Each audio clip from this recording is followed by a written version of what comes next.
krisis 2030 itu bukan sekadar prediksi yang bisa kita anggap angin lalu.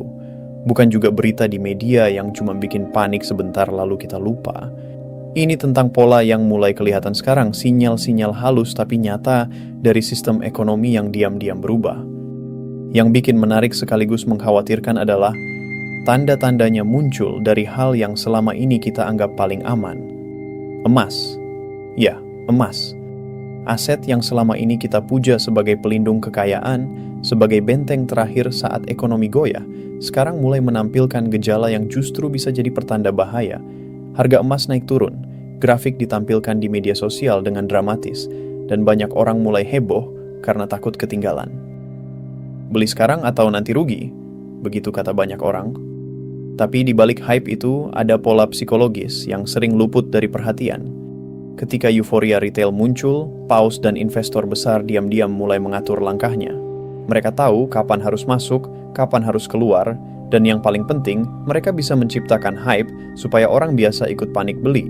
Jadi ketika kita semua heboh beli emas karena takut harga makin naik, sebagian besar yang punya modal besar sudah mulai mengalihkan aset mereka.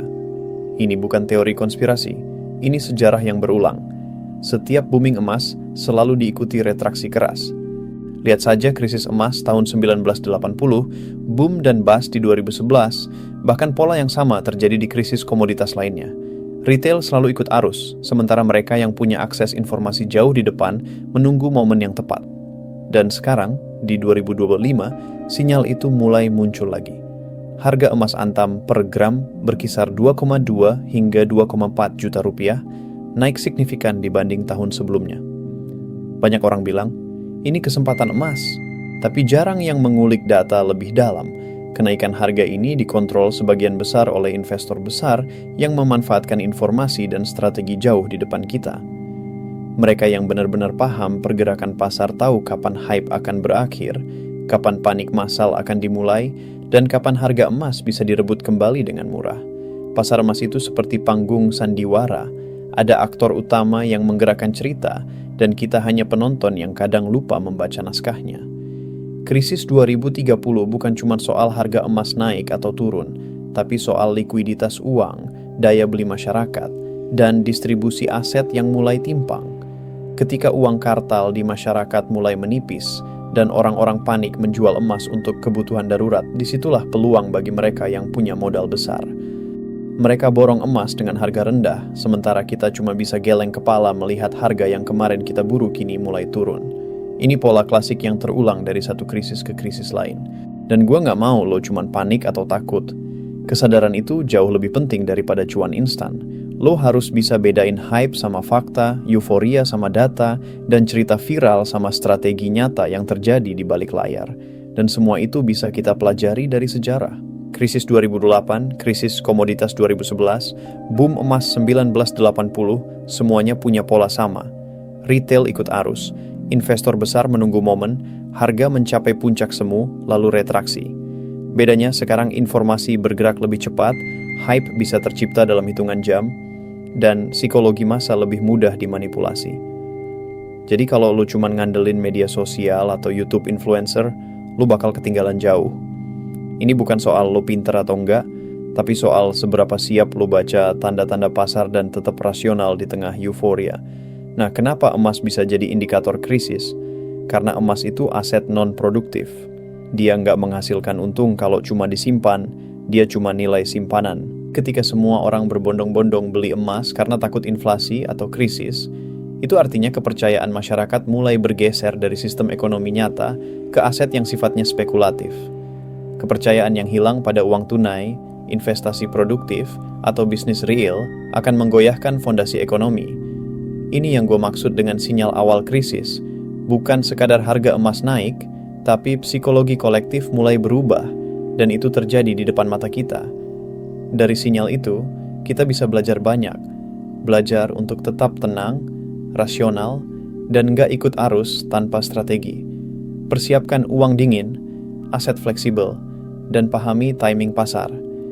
Jangan cuma ikut hype karena takut ketinggalan. Lo harus bisa melihat kapan euforia mulai memuncak, kapan pasar mulai jenuh, dan kapan momen tepat untuk bertindak. Dan satu hal yang sering dilupakan, diversifikasi. Emas bagus, iya. Tapi kalau lo terlalu bergantung pada satu aset non-produktif, lo bakal rentan.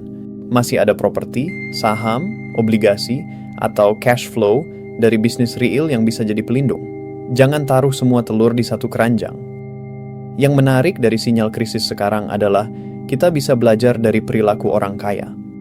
Mereka diam-diam mengatur langkah tanpa panik, tanpa ikut hype. Mereka hanya mengamati, menunggu momen, dan bertindak dengan presisi. Kita bisa meniru pola pikir itu. Bukan sekadar strategi beli atau jual, tapi mindset. Tetap rasional, analitis, dan nggak terjebak emosi. Gue tahu ini terdengar berat, tapi penting banget. Saat lu lihat sekitar lu, media sosial penuh prediksi bombastis, orang-orang membesar-besarkan kenaikan harga emas, bilang ini kesempatan langka, tapi jarang yang ngomongin risiko atau strategi keluar. Disitulah kita bisa ambil keuntungan. Dengan pemahaman, analisis, dan kesabaran, lo bisa bertindak lebih cerdas daripada orang kebanyakan. Gua nggak bilang ini gampang, tapi ini realistis. Jangan takut ambil langkah kecil sekarang untuk melindungi diri lo di 2030. Setiap krisis besar selalu menyisakan peluang bagi mereka yang siap, bukan bagi mereka yang panik.